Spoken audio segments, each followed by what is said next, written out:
ओम श्री सद्गुरुदेव भगवान की जय। मानस बोध भाग 2 प्रथम सोपान। जब साधक का मन ईश्वरोन्मुख हो जाता है, श्रद्धा युक्त होकर भजन में लग जाता है, तो यही है मनु का शत्रुपा के साथ तपस्या करना। नैमिषारण्य में अर्थात नियम से लगा तो फिर उधर अंदर ही अंदर परमात्मा का आश्वासन मिल जाता है, दृढ़ता आ जाती है, तो दुनिया बदल जाती है। पूरी तरह से मन का रूपांतरण हो जाता है। मनु फिर दशरथ बन जाता है। अब यह मन 10 इंद्रियों सहित ईश्वरीय अर्थ में लग जाता है।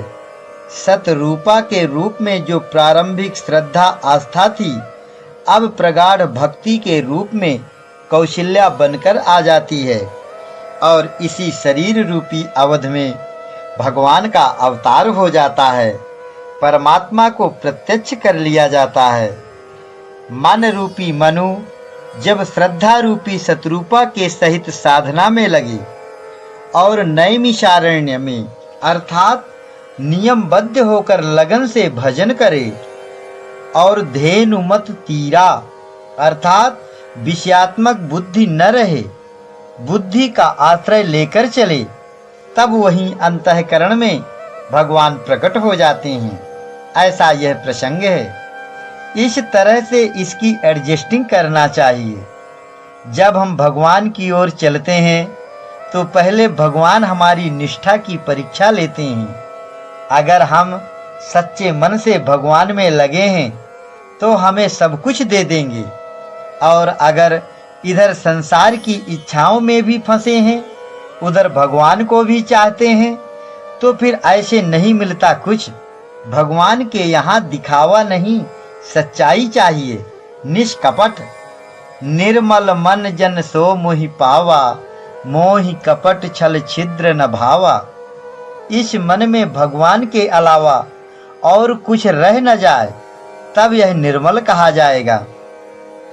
विधि हरिहर तप देखी अपारा, मनु समीप आए बहु बारा। मांगहु बर बहु भांति लुभाए, परम धीर नहीं चलहि चलाए। ये प्रलोभन आते हैं, बार बार आते हैं, ब्रह्मा विष्णु शंकर, तो इसमें न उलझे मन। ये सब बीच की डिग्रियां हैं। परमात्मा जो लक्ष्य है हमारा, वह सुप्रीम है, उसे पाना है और कोई कामना न रहे। इस तरह से मन जब समस्त कामनाओं को छोड़कर परमात्मा के लिए मचल जाता है, तो परमात्मा प्रकट हो जाता है। कैसा स्वरूप है उसका? नील सरोरुह नील मणि, नीला आकाशवत। अति सूक्ष्म और व्यापक, आकाश से भी अनंत गुना बारीक और व्यापक तत्व है परमात्मा। वह मुकाम है अपना। अब देखो, मनु और शत्रुपा साथ साथ तप करने गए थे। बरबस राज सुतहि नृप दीन्हा, नारी समेत गवन बन कीन्हा। तो दुनिया में तो स्त्री पुत्र घर सब छोड़कर तप करने निकलते हैं, और ये पत्नी समेत गए।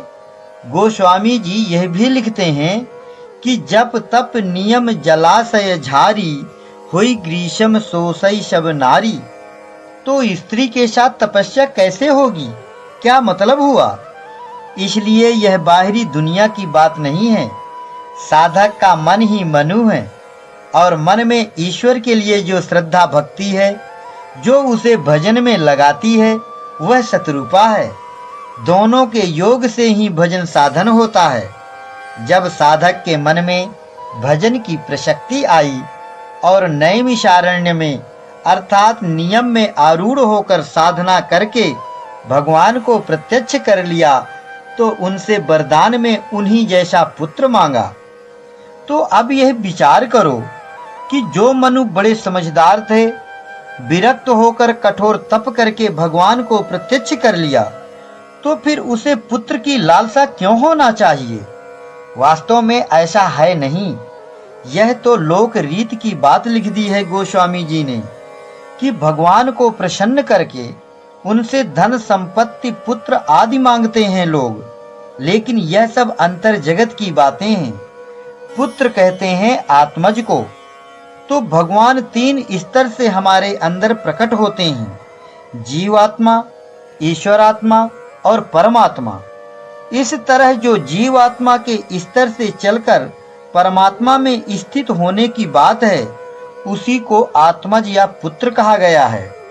एक स्थिति से आगे की स्थिति अपने में ही पैदा होती जाती है भजन के प्रभाव से।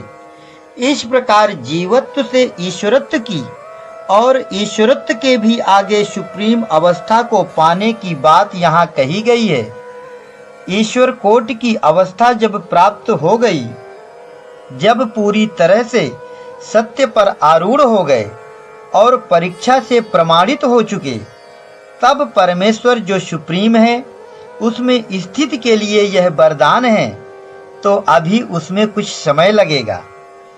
ताह कर भोग बिलास तात गए कुछ काल पुनि, होई हूँ अवध भुआल तब मैं होब तुम्हार सुत। स्वर्ग में कुछ समय तक रहेंगे, तब फिर मनु दशरथ बनकर आ जाएंगे, तब भगवान मिल जाएंगे। तो स्वर जहाँ गमन करता है वह स्वर्ग है। शरीर के अंदर श्वास चलती है। स्वर्ग में मनु के रहने का अर्थ यह हुआ कि साधक का मन अपने अंदर श्वास के जप में लगा रहे। कुछ दिनों में मन पूरी तरह से रूपांतरित हो जाएगा। अब 10 इंद्रियों सहित ईश्वर के अर्थ में लग जाएगा, दशरथ बन जाएगा। तो जब एक स्तर साधना का पूरा हो गया, अब साधक के मन का रूपांतरण हो गया। मनु अब दशरथ के रूप में आ गए। भजन की प्रशक्ति शतरूपा अब कौशल्या अर्थात प्रगाढ़ भक्ति के रूप में आ गई। 10 इंद्रियों सहित मन जब परमात्मा के अर्थ में लग जाता है, तो यह मन दशरथ कहलाता है। ईश्वर में प्रगाढ़ भक्ति होने पर साधन भजन में कुशलता आ जाती है, यह कौशल्या है। ईश्वरीय कर्तव्य कैकेयी है, सुमति सुमित्रा है। यह शरीर, यह मानव तन ही अवध है। अवधि कहते हैं समय को। जब साधना करने का समय आया, तब यह शरीर अवध कहा जाता है। सुरति रूपी श्रृंगी ऋषि को जब ईश्वर की जानकारी रूपी यज्ञ में लगाया, तो परिणाम आने लगा।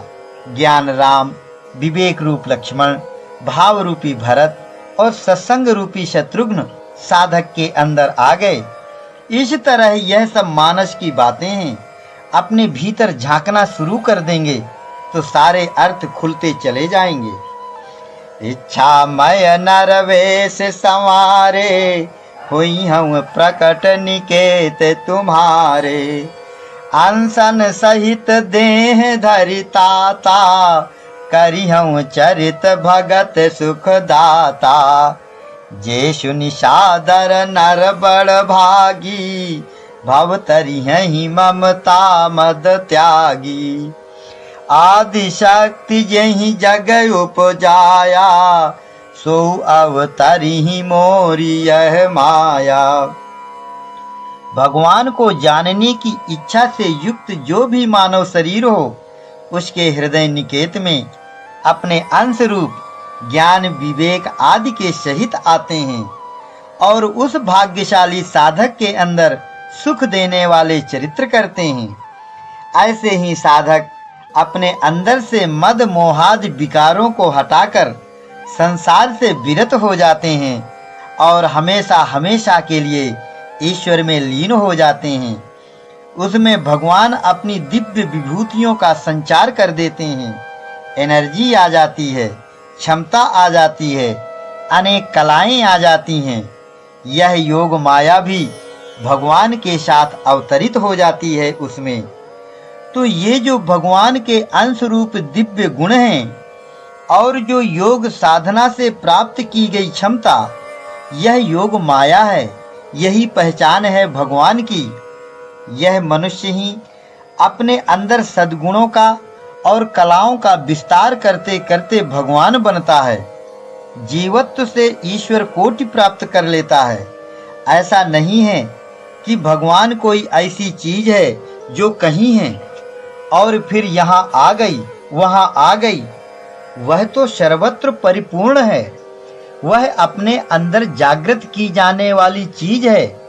जीवात्मा ही अपने स्वरूप को पहचान कर परमात्मा बनता है।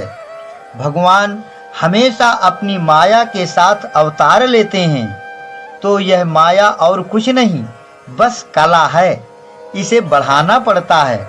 जिसमें कला बढ़ती गई, 12, 15, 16 तक बढ़ गई है तो उसे भगवान कहा जाता है।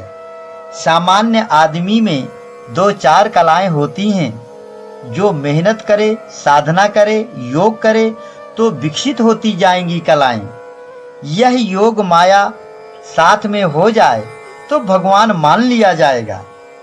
योग साधना से प्राप्त कलाएं या क्षमताएं ही योग माया है। इस माया शक्ति के बिना भगवान का अवतार नहीं हुआ करता। इसके बिना भगवान कुछ नहीं कर सकता, क्योंकि वह तो अविकारी है। मन रूपी मनु को यह वरदान है। तो इन कलाओं को प्राप्त करने के लिए संतों ने मन को ही साधन बनाया और इसके जरिए सब कुछ पाया। इसी मन की साधना से वह पूरा कोर्स करके वह क्षमता, वह स्थिति प्राप्त कर सकते हैं। तो मूल चीज है ईश्वर का ईश्वरत्व। उसी परम शक्ति के बिना उसका रूप खड़ा नहीं हो सकता। नियम है यह कि परम शक्ति समेत अवतरिहूं। गिरि त्रिकूट एक सिंधु मझारी, विधि निर्मित दुर्गम अति भारी। सोई मैदानव बहुरी संवारा, कनक रचित मणि भवन अपारा। भोगावती जस यही कुलवासा, अमरावती जस शक्र निवासा।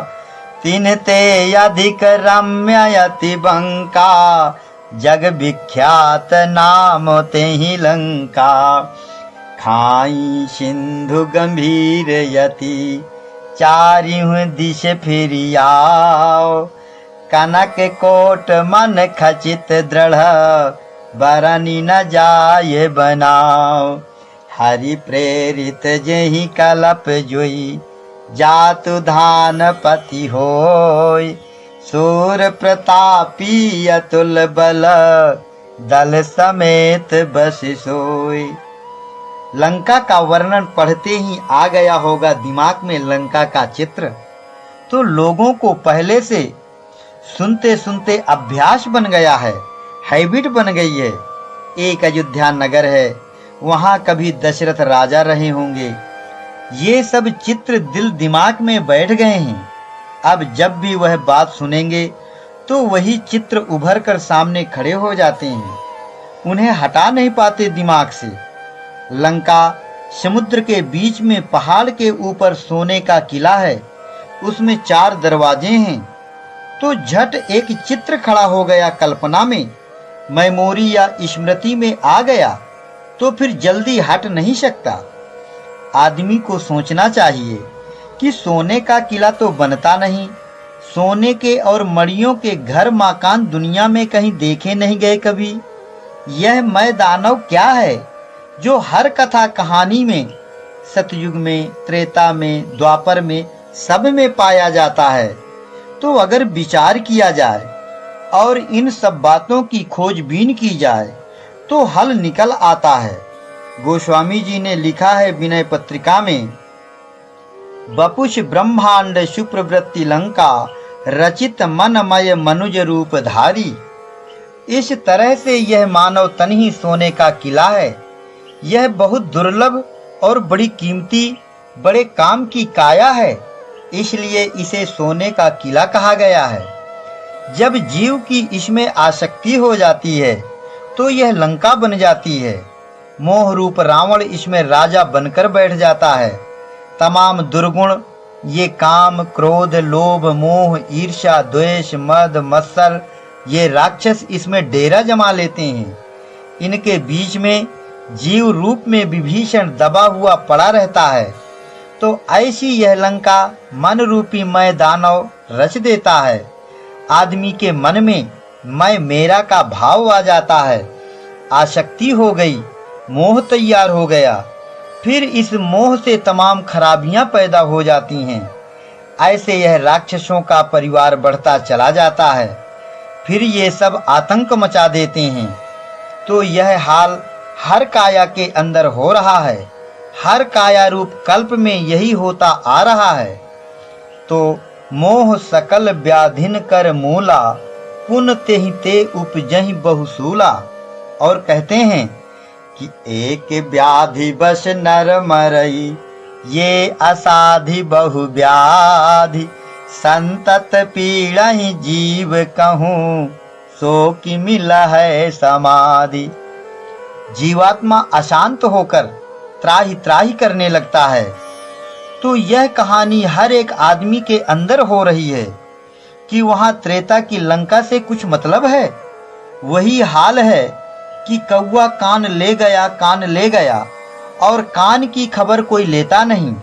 अरे भाई, इस शरीर में ही सब है। यही साधना का केंद्र है, यही साधन का धाम है, यही मोक्ष का द्वार है। यही लंका बन जाता है, यही अवध बनता है। इसी को भोगावती बना लो और चाहो तो अमरावती बना लो। अभी तो यह काया लंका बनी हुई है। आसक्ति हो गई है मन में। मोह के कारण दशों इंद्रियां विषयोन्मुख हैं। रावण के यही 10 मुख हैं, और कहीं किसी के 10 सिर नहीं हुआ करते। यह लंका त्रिगुण रूपी त्रिकूट पर बसी है। संसार रूपी सागर इसे घेरे हुए है चारों ओर, जिसमें विषय रूपी अथाह जल भरा हुआ है। और इसी में आदमी जीवात्मा के रूप में विभीषण की तरह दुर्दशा को भोग रहा है। जीव भवदंग्रि सेवक विभीषण विकल, मध्य दुष्टाटवी ग्रसित चिंता। तो अपनी इस दुर्दशा की तरफ कोई देखता नहीं और न इस हालत से छूटने का कुछ उपाय करता। बस कथा सुन रहे हैं और त्रेता की बातें कर रहे हैं। कितनी बड़ी नासमझी है। वर्तमान की खबर नहीं लेते। भूत के भविष्य के सपने देखने में जीवन जा रहा है, फिर भी अपने को बुद्धिमान मानते हैं। गोस्वामी जी तो ऐसे लोगों को मंदमति कहते हैं, आत्महंता तक कहते हैं। जो न तरय भव सागर, नर समाज यस पाय। सो कृत निंदक मंदमति, आत्मा हन गति जाय। इसलिए मनुष्य का पहला धर्म है कि आत्म कल्याण के लिए प्रयत्नशील रहे। इसी में बुद्धिमानी है। ब्रह्म सृष्टि जह लगी तनुधारी, 10 मुख वशवर्ती नर नारी। आयशु करहि सकल भय भीता, नवहि आय नित चरण विनीता। भुज बल विश्ववश्य करी, राखे सिको न स्वतंत्र। मंडलीक मन रावण, राज करय निज मंत्र। देव धनुज गंधर्व नर, किन्नर नाग कुमारी। जीति बरी निज बाहुबल, बहु सुंदर वर नारी। इंद्रजीत सन जो कछु कहू, सो सब जन पहले ही करी रहू। इस तरह से जब इस बपुष ब्रह्मांड में, इस शरीर के अंदर मोह रूपी रावण का बोलबाला हो जाता है, तो जितने शरीर के अंदर ये इंद्रियों के रूप में देवता हैं, इनका अधिपति मन रूपी इंद्र है। और भी जितने कोष हैं, भाग हैं, हार्मोन्स हैं, नाड़ियां हैं, सब में उसी मोह रूपी रावण का आधिपत्य हो जाता है। अंतर जगत मोह से आच्छादित हो गया, तो जितने अच्छे भाव, वृत्तियां, विचार, आचार हैं, वे रह नहीं जाते। मैं मेरा में रात दिन आदमी पागल की तरह घूमता रहता है। अशांति छा जाती है चित्त में। अब इसमें मोह के साथ साथ क्रोध रूपी कुंभकर्ण खाए जा रहा है। लोभ नारांतक आतंक मचाए है। ये ईर्ष्या द्वेष रूपी खरदूषण शुभ आचरण नहीं होने देते। उधर काम रूपी मेघनाद तो सबसे ज्यादा प्रबल है। यह काम तो अपने बाप से और पीती से भी बड़ा बलवान है। हे भगवान, रावण जो बाप था, कुंभकर्ण चाचा, ये पीछे रह गए और जो मेघनाद था इनसे आगे निकल गया। एक कथा ऐसी आती है कि रावण और कुंभकर्ण दोनों को इंद्र ने कैद कर लिया था। तो यह लड़ाई तो सनातन है, हर एक के हृदय में चल रही है। इस लड़ाई में कभी इंद्र जीता, कहीं इंद्रजीत। साधकों में सबके अंदर यह लड़ाई चलती रहती है। किसी साधक ने मोह रावण और क्रोध कुंभकर्ण को अपने अंतःकरण में जीत लिया। कुछ काल तक यह स्थिति रही, फिर काम रूपी मेघनाद का आक्रमण हुआ तो उसने साधक के मन को विचलित कर दिया, इंद्र को जीत लिया। जब साधक काम के वशीभूत हो गया तो उसके अंदर क्रोध और मोह भी जाग जाते हैं। रावण और कुंभकर्ण कैद से छूट गए। तो यह कामदेव ऐसा प्रबल है कि अनेक कलाएं हैं इसके पास। अदृश्य होकर प्रहार कर सकता है, कभी विकराल रूप धारण कर सकता है, अनेक तरह से हावी हो सकता है। यह काम ही मेघनाद है, इसलिए इससे जीत पाना कठिन है। इसका जब आक्रमण होता है तो यह ज्ञान और विवेक रूपी राम लक्ष्मण को भी नागपाश में बांध देता है। इस प्रकार काम का वेग ऐसा प्रबल होता है कि ज्ञान और विवेक भी काम नहीं करते। इसलिए कहते हैं, को अस काम नचाव न जेहि। इस पर एक कथा हम सुनाते हैं, ध्यान से सुनो। व्यास जी अपने आश्रम में श्रीमद् भागवत की कथा कह रहे थे। कोई सुनने वाला न था। उनके शिष्य सूत जी सुना करते थे। एक दिन ऐसा प्रसंग आया कुछ, तो सूत जी बोले, भगवान, अगर शिष्य पर गुरु कृपा हो जाती है तब फिर माया तो उसका कुछ बिगाड़ नहीं सकती। व्यास जी बोले, हाँ, हो सकता है। गुरु महाराज की कृपा से सब कुछ हो सकता है, लेकिन कुछ कहा नहीं जा सकता। भगवान की माया बड़ी प्रबल होती है। सूत जी ने कहा, भगवान, मुझे तो यह दृढ़ विश्वास हो गया है कि आपके संरक्षण में माया मेरा कुछ नहीं बिगाड़ सकती। व्यास जी धीरे से मुस्कुराए और फिर बोले, देखो, मैं बाहर जाऊंगा, तुम आश्रम में ठीक से रहना, अपने नियम आचार विचार से रहना, और अगर कोई स्त्री आए तो विशेष सावधान रहना। मैं तुम्हें सब सीख देकर जा रहा हूँ, कोई गड़बड़ी नहीं होना चाहिए। सूत जी बोले, महाराज, आप निश्चिंत होकर जाएं, मैं हर तरह से सावधान रहूंगा। आपकी कृपा से कोई गड़बड़ी नहीं आने पाएगी। हाँ, मुझे तुमसे यही उम्मीद है। इतना कहकर चले गए व्यास जी। उधर थोड़ी देर बाद जोर का आंधी पानी आया और 16-18 साल की लड़की आकर खड़ी हो गई। पानी में भीग गई थी, झीनी साड़ी पहने थी। भीग जाने से उसके शरीर के सब अंग दिखाई पड़ रहे थे। सूत जी से गुहार लगाने लगी, बचाओ बचाओ महाराज, मुझे शरण दे दो। जाड़े से कांप रही थी। सूत जी अकेले थे। बोले, बाप रे बाप, यह बला कहाँ से कौन आ गई। उसे कपड़ा दिया अंग ढकने के लिए। फिर बताया कि लो, उस कमरे की चाबी और अंदर से बंद कर लेना, कोई आवे तो खोलना नहीं। उसने कहा, ठीक है, ऐसा ही करूंगी। रात हो गई थी। घंटे 2 घंटे बीत गए। सूत जी के मन पर काम का असर हो चुका था। घंटे 2 घंटे किसी तरह मन को दबाते रहे। आवेग जब काम का तीव्र हुआ तो आसन से उठकर युवती का दरवाजा खटखटाया। बोले, खोलो भाई, तुम्हारा क्या हाल चाल है, देखे जरा, खोलो तो। उसने कहा, नहीं महाराज, मैं नहीं खोलूंगी, आपने ही कहा है। सूत जी बोले, अरे खोलो तो, देखो, मैं तुम्हें प्यार करना चाहता हूँ। उसने कहा, नहीं महाराज, मैं आपकी बेटी की तरह हूँ, ऐसा न कहिए।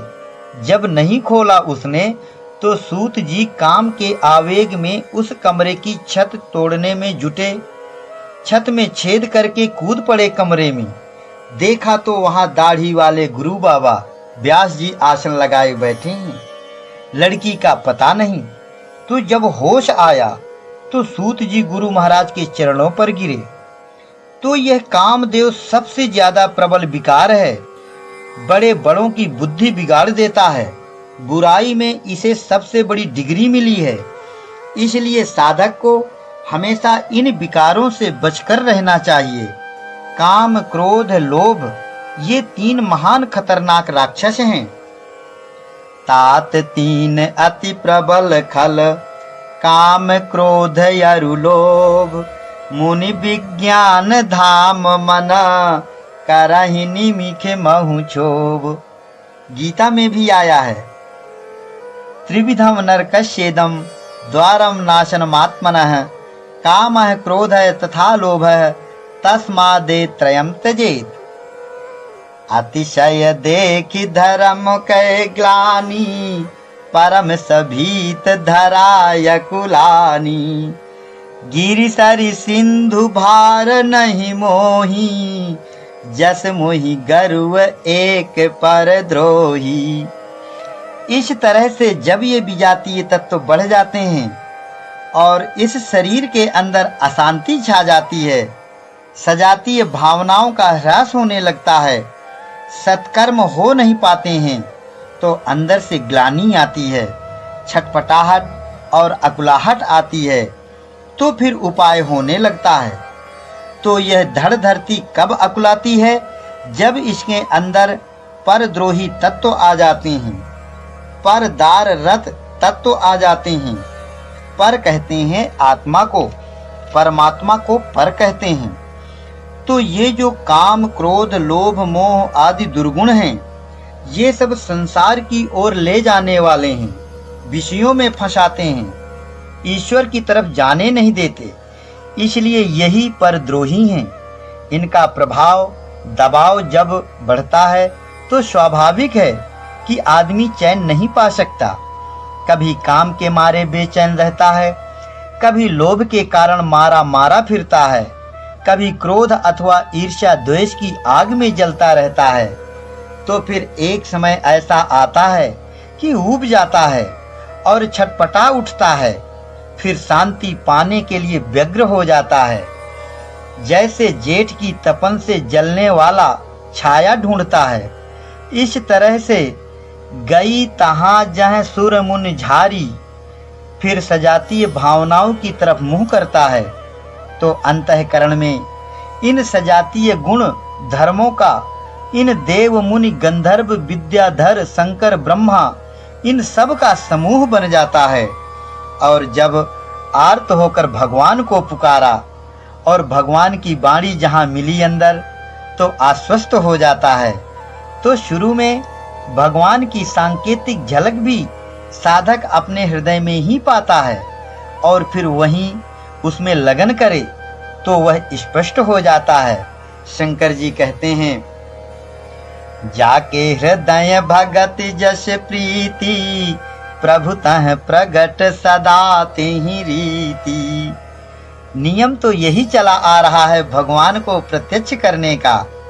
यही सही तरीका है कि हृदय में प्रकट होता है भगवान, सदा की रीति है यह। लेकिन लोग माने तब तो। यहाँ तो पूर्व बैकुंठ जान कह कोई, को कह पाए निधि बस प्रभु सोई। पता नहीं कहाँ कहाँ ढूंढते हैं लोग भगवान को, पता भी नहीं लगाते कि बैकुंठ कहाँ है। किसे क्षीर सागर कहते हैं, साकेत किसे कहते हैं। बैकुंठ नाम का क्या कहीं बाहर आकाश में कोई मकान बना है? होता तो पता लग जाता। समुद्र का तो कोना कोना छान लिया आदमी ने। क्षीर सागर आज तक किसी को मिला नहीं और न कभी मिलेगा बाहर। ये सब अध्यात्म से जुड़ी हुई बातें हैं, इसलिए केवल धर्म ग्रंथों में इन्हें प्रतीक रूप में लिया गया है। अंतर जगत की चीजें हैं, बाहर की नहीं हैं। बाहर की होती तो इतिहास, भूगोल, खगोल कहीं न कहीं इनको लिया जाता। बाहर इनके रंग, रूप, आकार सब कल्पना से बना लिए गए हैं। जब साधक का मन निर्विषय होकर शुद्ध और शांत हो जाता है, तब उसे वैकुंठ कहते हैं। मन की उस शांत दशा को विष्णु पद कहा गया है। वह धाम है भगवान का, वही परम पद है। उसमें स्थिति हो जाए तब आवागमन से मुक्त हो जाता है। यह जो नाभि कमल है, इसका प्रतीक क्षीर सागर है।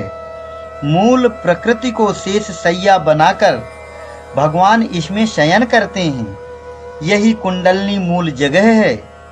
तो अगर भगवान का पता लगाना चाहते हो तो अपने अंदर देखना पड़ेगा, अंतर्मुखी साधना में तत्पर होना पड़ेगा और सही तरीके से जो रास्ता बताया जाता है भजन का, उस पर चलना पड़ेगा। निज लो कहीं बिरंची गे, देवन इह ये सिखाए, वानर तन धरि धरि मही, हरि पद से वहु जाय। सूक्ष्म शरीर का अधिष्ठाता ब्रह्मा है। तो जब अंतर जगतीय साधना में साधक का प्रवेश हो चुका है, तो वहां ब्रह्मा का आदेश निर्देश चलेगा। अहंकार शिव बुद्धि अज, ब्रह्मात्मक बुद्धि जब हो जाती है तो सब इंद्रियां और मन आदि जितने कोष हैं अंदर के, सब में ईश्वरीय भावना का समावेश हो जाता है। ब्रह्म ज्ञानमयी प्रवृत्ति इन सब में साकार हो जाए, तब फिर सब सजातीय समूह ईश्वरीय कार्य में सहयोगी होते हैं। वानर ब्रह्म ज्ञान का रूप है, तो सब देवताओं को ब्रह्मा ने कहा, बानर तन धरि धरि मही, हरि पद से वहु जाए। इस तरह से साधक के अंदर जब ब्रह्म ज्ञानमयी प्रवृत्तियों का अंग प्रत्यंग में प्रादुर्भाव हो जाता है, तो फिर उसके हृदय में भजन का सही रूप साकार होता है। ओम श्री सद्गुरुदेव भगवान की जय।